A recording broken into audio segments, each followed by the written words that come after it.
Welcome to the Old Time Radio Westerns. I'm your host, Andrew Rhines, and I'm excited to bring you another episode absolutely free. This episode is one of many released every month, totaling over 80 episodes so far. Each one is meticulously digitally restored and stored in the cloud for your convenience, a process that incurs costs. To help cover these expenses, you might hear some advertisements throughout the episode.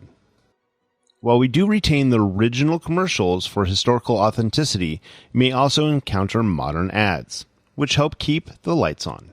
If you prefer an ad-free experience, we offer a couple options. You can listen to the episodes on YouTube. You can also support us by becoming a patron on our Patreon page. For more information, go to otrwesterns.com/donate. Again, otrwesterns.com/donate. I do want to emphasize that we are committed to providing this content to you for free, but also we have to be transparent about the financial realities to bringing this to you. Now, let's get into this episode. This episode is going to be Challenge of the Yukon. Original air date is April 15th, 1951, and the title is Teammates. Let's get into it. The Challenge of the Yukon. It's Yukon King, swiftest and strongest lead dog of the Northwest, blazing the trail for Sergeant Preston of the Northwest Mounted Police in his relentless pursuit of lawbreakers. On King! On, you husky! Gold discovered in the Yukon. A stampede to the Klondike in the wild race for riches. Back to the days of the gold rush, with Sergeant Preston and his wonder dog, Yukon King, as they meet the Challenge of the Yukon.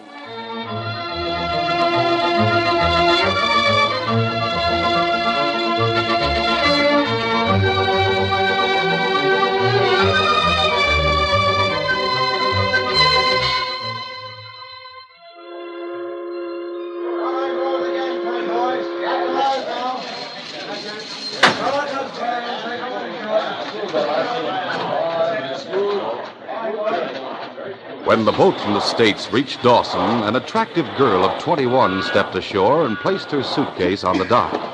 She looked around as if expecting someone to meet her. Presently, a bearded man with a weather-beaten face approached and touched his hat. Howdy, miss. Are you expecting to meet someone? Yes, I am. Are you Jake Bascom? That's me. You must be Miss Judith Clark. That's right. You wrote about my uncle's death. Yeah. Poor Jim, I was his right-hand man. I sure lost a friend when he was killed. I told you in the letter about his well, leaving you the gold mine. Yes. Well, it's upstream some distance to the claim. Our canoe is waiting over yonder there. I'll carry you back. Thank you. The young fellow standing over there will help paddle. His name is Steve Martin. I see him. You figure staying in the Yukon to run the mine? I don't know, Mr. Bascom, whether I'll run it or sell it. Well, your uncle put a lot of trust in me, Miss Judy. If you aim to stay, I can run things for you. Thank you for the offer. Hi there. You must be Miss Clark. That's right. I'm Steve Martin. Yes, I know. I'll help you into the canoe. Thank you. Easy there. Very steady.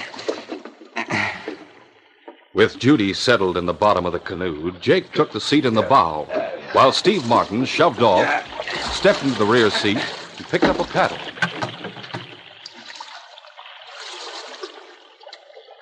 The two men paddled steadily without speaking.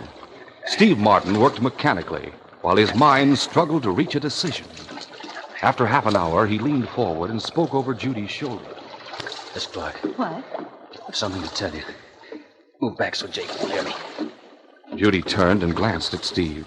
His serious expression caused her to obey without comment. Your uncle wasn't killed by an accident. He was murdered. What? Jake Bascom and a man named Charlie Peters killed him so they could take his gold mine. Oh, but it was Jake who wrote to me. He said I'd inherited the mine and suggested that I come here. They're going to force you to sign a paper that'll transfer the mine to them. Then they'll kill you. Oh, why didn't you tell me while I was in Dawson? I was undecided. First, I thought I'd go along with Jake's plan. When I saw you, well, everything changed. I've been thinking it over. Can't let those crooks harm a girl like you.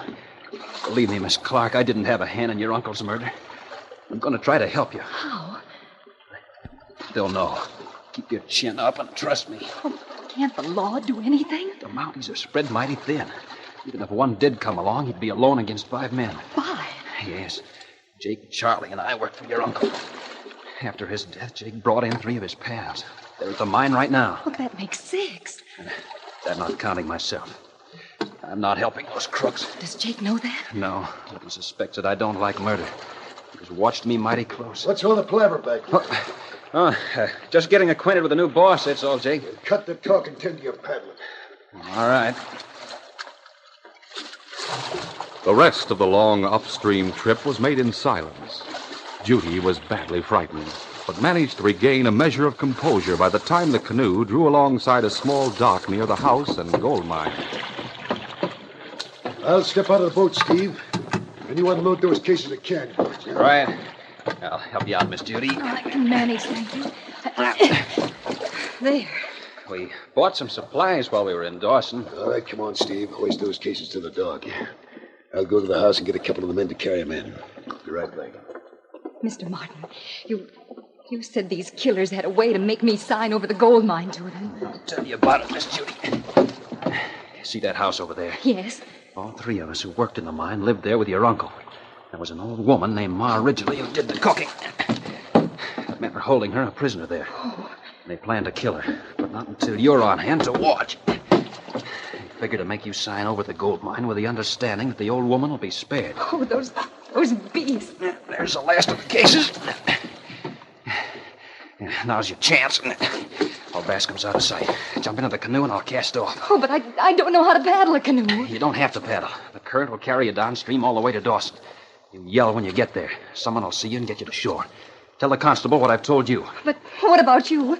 Those killers will know you helped me escape. Don't worry about me. Get in there and lie low. All right. Oh, Jake sees you untying the rope. Here you go. Caught in the current, the canoe moved downstream, while Jake, Charlie, and the 3 other men came running from the house 100 yards back from the dock. White with fright, Judy lay in the bottom of the canoe, but raised her head above the gunwale. She saw Steve Martin struggling with the men on shore. Rifles cracked, and bullets struck the water close to the canoe. Then one shot hit the boat beneath the waterline. The canoe filled with water and capsized as the current swept it around a bend. The water was cold and numbing, but Judy had the presence of mind to cling to the overturned canoe. Minutes seemed like hours. Judy watched the bank slip past. Several times she tried kicking her feet in the hope of pushing the boat toward shore, but without success. She became increasingly weak and realized that at any moment she would lose her grip and sink into the water. Then there was an open space in the shrubbery that grew along the riverbank. She saw a man who wore the yellow-striped trousers and the broad-brimmed hat of a Mountie. Mustering her strength, she cried out. Help! Help! Sergeant Preston and his great dog, Yukon King, saw the figure in midstream. It was late in the spring and the snow was gone, so the Mountie had left his sled in Dawson and was traveling to the barracks with his dogs. But Judy didn't see the rest of the team. She had eyes only for the one great husky fighting the current and swimming strongly to her side. Grab the dog. Grab his harness. He'll bring you in. Let the canoe go. Grab the dog's harness. King felt a firm hand clutch his harness. On shore, he saw his master moving downstream to keep abreast. The sergeant's voice called out again. Bring her in, King. Bring her in, boy. With Judy hanging onto his harness, King swam toward shore, fighting against the current that carried him downstream. When he neared the edge of the river, Sergeant Preston waded in to help. That's it, King. Good work, boy. I'll take over, Philip. Easy now, miss. That's it. Thank goodness I'm ashore. You all right? Yes, I can stand if you'll help me get to my feet. I think you can walk upstream as far as my camp. I'm all right. I'm just cold. I'll build a fire as soon as we reach camp. Come along, King. Oh, that wonderful dog. He saved my life. Sure you're able to walk. Yes, I don't think I could have hung on to that canoe much longer. Is it far to Dawson? It's a very long way if you're waiting for the current to take you there. Oh, it's lucky I saw you. Lucky for me, you are a Mountie, aren't you? Yes, the name's Preston. Sergeant Preston. Oh, It's so cold. Steady. They were shooting at me. They hit the canoe. Don't try to talk now. It filled with water. Capsized. She's fainted. Have to carry her to camp. In his camp, Sergeant Preston wrapped the girl in warm blankets and built a fire. Meanwhile, Judy had regained consciousness, and her strength rapidly returned as she sipped hot tea. She watched admiringly while the Mountie went to work with his keen-edged axe on the low boughs of evergreens. With skill that came from much experience, he made a small lean-to where Judy could remove her outer garments that they might dry by the fire while she remained wrapped in blankets. Now, while your clothes are drying, we'll talk. You're new to this country, aren't you? How did you know? Your clothing's new, and it was purchased in the States. Is your name Judith Clark? Why, how did you know that? I heard that you were coming from the States to take possession of your uncle's gold mine. Did you know my uncle? Slightly. I met him in town a few times, and I saw him once at his gold claim. Then you knew that he was killed a few weeks ago. Trapped in a cave-in, wasn't he? No, Sergeant Preston. He was murdered. Murdered? Yes. You sure of that? I'm sure the man who told me would have no cause to lie. Who told you? His name is Martin. A man named Martin worked at the gold mine. Yes, and there were two others, Jake Bascom and Charlie Peters. Martin said Jake and Peters killed my uncle. They intend to steal a gold mine, but they must have my signature before they can have legal possession.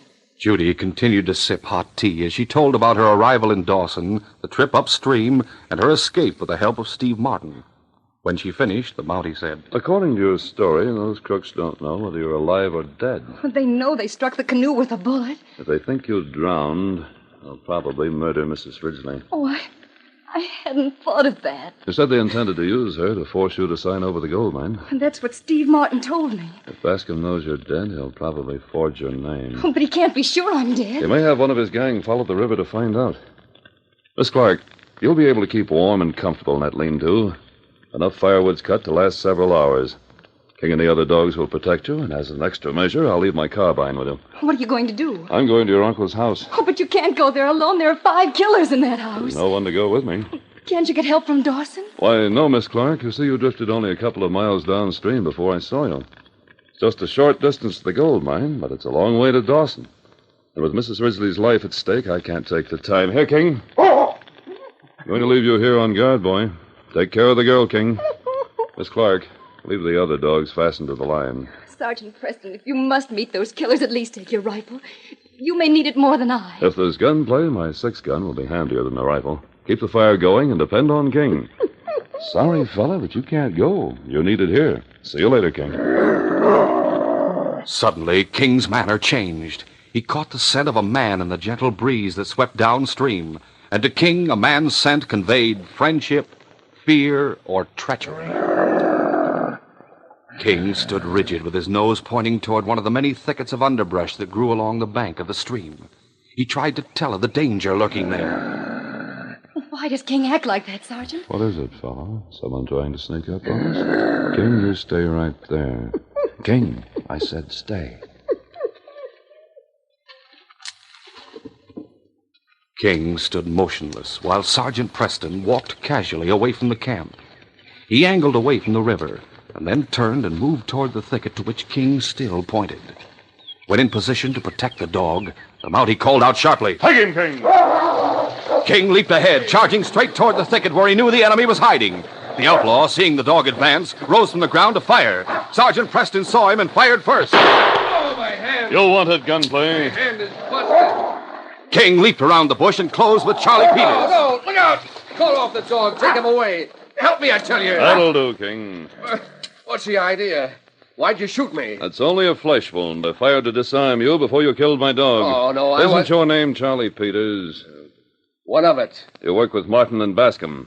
You sneaked along the riverbank, keeping behind the shrubs. Why? Nothing. I only... You came downstream to learn whether or not Miss Clark still lived. Now, listen, Sergeant. Hold still while I put these handcuffs on you. You can't arrest me. I've done nothing wrong. There's a charge of murder against you, Peters. Taking you in custody until I learn more about it. That'll hold you for the time being. Listen, Sergeant. I was looking for the girl, like you said. We were downright worried about her. Maybe she told you how the canoe slipped away from the dock with her in it. She told me a lot of things, one of which was the way you put a bullet through the canoe. Oh, that's all wrong. Peters, if you were on the level, there'd be no reason for you to sneak along the riverbank, keeping out of sight behind the brushwood. Now, hold still while I bandage your hand. What are you going to do with me? I'm taking you with me while I go to the Clark mine and talk to Bascom, Martin, and Mrs. Ridgely.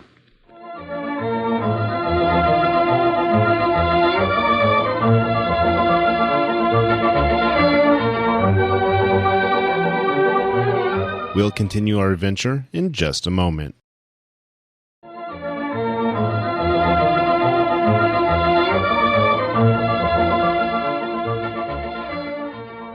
It was the season of increasingly long days and short nights. Sergeant Preston set out with his prisoner in the gathering dusk, leaving King and the other dogs with Judy Clark. He forced Charlie Peters to walk ahead on the trail upstream. You may as well understand your position, Peters. When we get close to the Clark cabin, I intend to gag you and tie you to a tree while I talk to Bascom and his pals. You got me all wrong, Sergeant Preston. I've done nothing wrong. Huh? Well, if that's true, you have nothing to worry about. Now keep going. Meanwhile, inside the house where Clark had lived with his men, Bascom sat at a table. Steve Martin and Ma Ridgely sat tied to crude chairs in one corner. There were 3 other men in the room. 3 killers. Friends for whom Bascom had sent soon after the death of Dan Clark. How long are we going to sit around like this, Bascom? Why don't we get rid of these 2 and be done with it? That's what I'd like to know. You might just as well kill me now as later. Now, take it easy, Mrs. Ridgely. Maybe we won't have to kill you. Maybe Charlie Peters will bring the girl back here alive. And if she signs over the property to me, I'll let you go. That's a lie, Bascom. You'll have to kill me and Judy Clark as well. You wouldn't dare let either of us go, because you know I'll tell the law how you killed Clark. I didn't kill him. He was caught when his tunnel caved in. The tunnel caved in because you weakened the timbers, so they collapsed as soon as Clark fired blasting powder. The law would have a hard time proving that. I'm not afraid of the law. You better be afraid of the law, Jake. You shut up, Steve. You already talk too much. You hadn't double-crossed me to help that girl escape, you wouldn't be where you are right now. Bascom, I'm just praying I'll have a chance to tell the law about you. The law won't get here. There'll be law if Judy Clark gets to Dawson. Don't count on any law, Martin. That girl was hanging to a water-filled canoe on midstream. She can't last until the current carries her to Dawson. Before that, she'll go numb with cold, lose her grip, and drown. We're wasting time waiting for Peters to bring her back alive. Well, you can't tell. She might have been washed ashore somewhere downstream. Mighty little chance of that. Jake, if she's dead, how can we get the property? Same way we'll get it if she refuses to sign it over. I'll forge her name. I'd rather have a genuine signature on the paper, but I'll forge it as a last resort. Yeah, well, you're the boss. Glad you recognize that.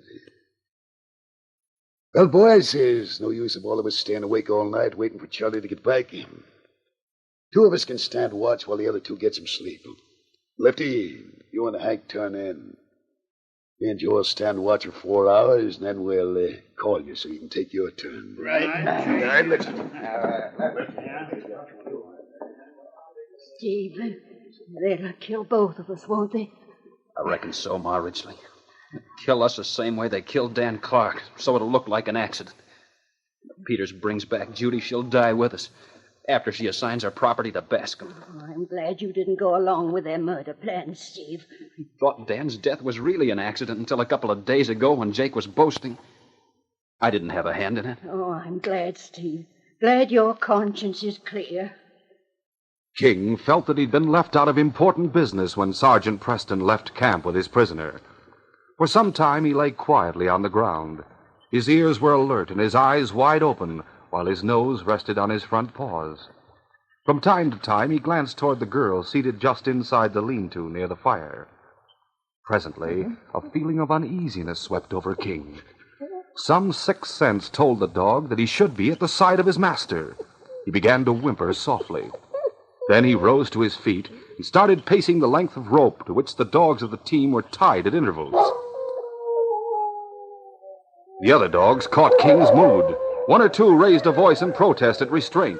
The others joined in. Quiet, King. Quiet, all of you. What's the matter with you fellows? King gripped the girl's skirt in his teeth and tugged gently in an effort to tell her that he and his teammates should follow their master's trail. No, King, stop that.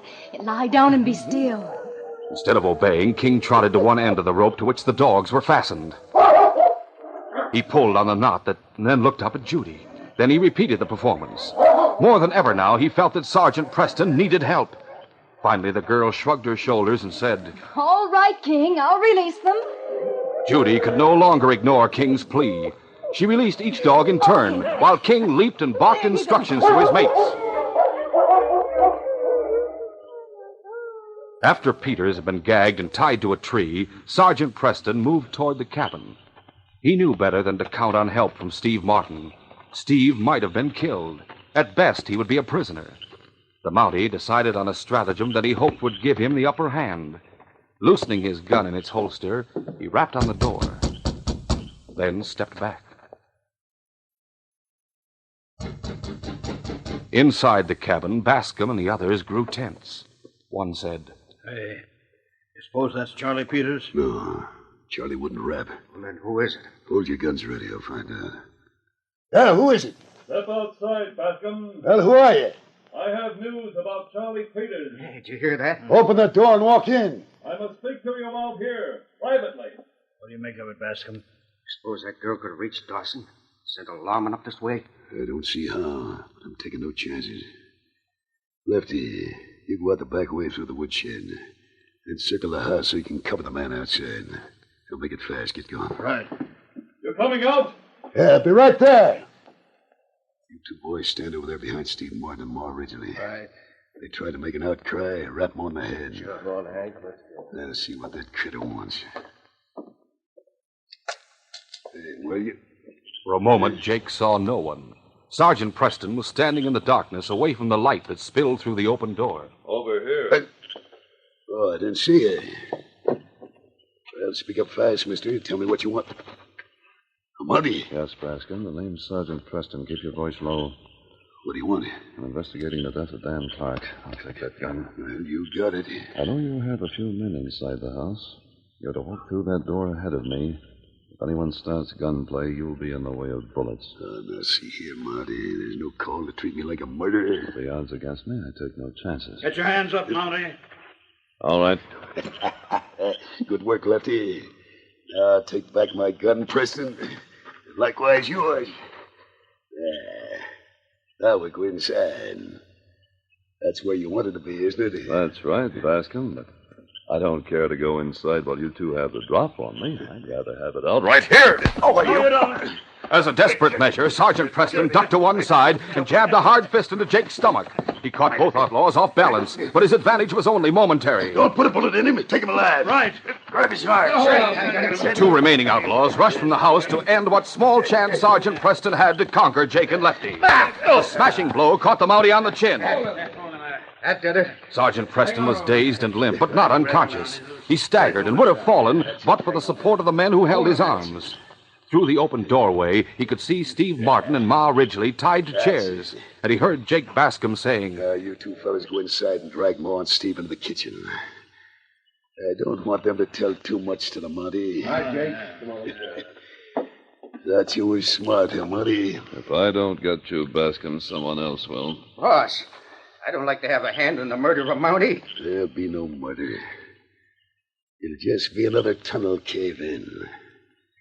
Just another accident. You won't get away with it, Bascom. Miss Clark knows how her uncle died. She's alive, huh? You met her. That's what brought you here. Yes, she's alive and well guarded. What's her word against the word of all of us? Take him inside, boys. We'll tie him and move all three to the cave. Come on, Mountie. Wait a minute, boss. Was that a dog? Dog or wolf, I can't be sure. What's the difference? Sergeant Preston recognized the deep-throated voice of the great dog Yukon King. His strength was returning rapidly. Though his brain was clear, he couldn't understand why King had left the camp. He wished there was some way to turn back the dog, who would have no chance against 4 armed men. Come inside, Lefty, and close the door. Dog or wolf, whatever the critter is, he's coming closer. Coming from the other side of the house. Well, stand there and watch for him if you want to. There he is. Standing just outside the door, Lefty saw the great dog leap into view around the corner of the house. He fired once, but he fired too fast. His bullet went high. King leaped and knocked him sprawling. Then King was through the door, but he was not alone. The other dogs were right behind. Shoot them, watch out! Get the dog! The room was filled with powerful huskies, leaping and dodging as they attacked the men who tried to bring their guns to bear. Take 'em, boys! Take 'em! There were scattered shots. One dog was hit, but the others quickly closed in. Jake momentarily broke loose. He had dropped his own gun, but now he snatched the Mounties' weapon from his belt as Sergeant Preston leaped forward. No, you don't, Jake! He put all his strength into a smashing blow to the killer's jaw. Jake went down. Preston reclaimed his gun and held it ready, but the fight was over. The dogs had done their work. The outlaws lay flat on the floor, disarmed and wild-eyed with panic as they stared at the threatening fangs so close to their throats. That's all, boys. Quiet, King. Quiet, all of you. You men, stand up. The dogs won't hurt you unless you resist. Line up over there and face the wall. You too, Jake. Preston held his gun in readiness and kept a sharp watch on the outlaws as he opened the kitchen door. Behind his back, he heard Steve speak. Look, Ma Ridgely, he's captured all the crooks. I have a knife, Martin. I'll cut that rope around your wrists. Well, just free my hands. I'll take care of the rest. Good. Sergeant, you have 4 of the crooks, but there's another one. His name's Charlie Peters. He's already a prisoner, Mrs. Ridgely. I'm taking him and Baskin in for murder, and the others for attempted murder. Your hands are free, Steve. Thanks, Sergeant. Save the ropes to tie the prisoner's hands. I'll keep them covered. Steve Martin tied the hands of Jake and his 3 companions, and then held a gun on them while Sergeant Preston examined the wounded dog. Just a flesh wound, boy. You'll be all right. I'll put a dressing on that when we have more time. Good dog. The wounded dog and King remained in the house, while the rest were turned out of doors. Preston brought Charlie Peters from the tree where he had tied him, and as he entered the house, he heard the voice of Judy Clark. Sergeant Preston! Sergeant Preston! Miss Clark, I've run almost all the way. come in and close the door. Oh, Miss Judy, thank goodness you're alive. Are you all right? Yes, I'm all right. Why, you captured them all. I don't know why you and the dogs left camp, but I'm awfully glad you did. It was King's idea. He tried to tell me to untie the dogs, and when I didn't, he chewed the rope that held them. They came here, and there was nothing for me to do but follow. King, I told you to stay with the girl. Oh, sakes alive, don't scold him. If he hadn't brought his pals here, we'd all have died. I'll not scold him, Mrs. Ridgely. He doesn't often disobey. And when he does, it's generally for the best. Good work, King. You've done your part, boy. I'll take these crooks to Dawson, and this case will be closed.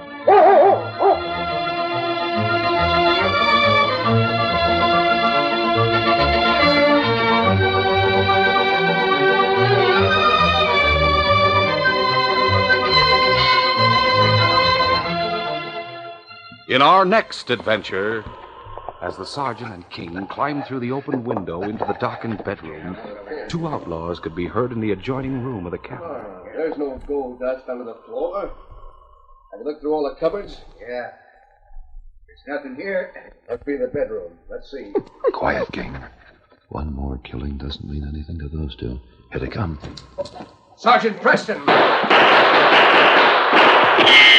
A desperate gun battle at close range, and the sergeant is matched with 2 men who are already wanted for murder and determined to fight to the death.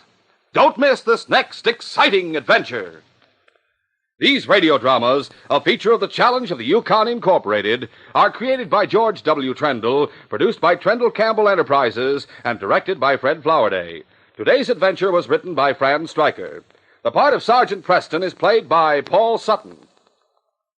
The Challenge of the Yukon is brought to you every Saturday and Sunday.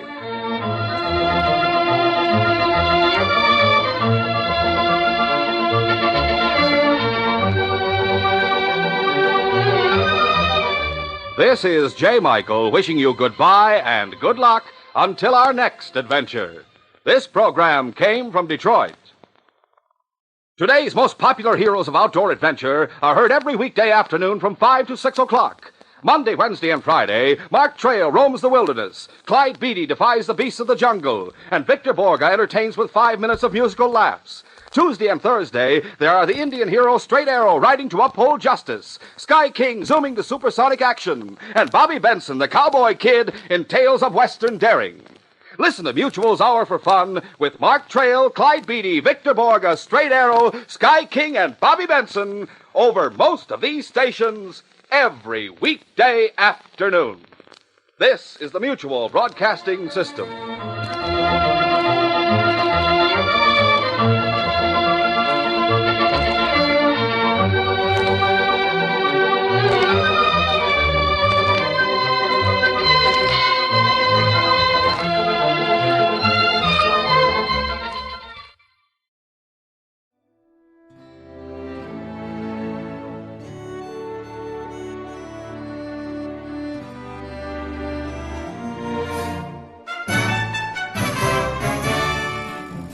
This has been a presentation of OTRWesterns.com, and we hope you enjoyed.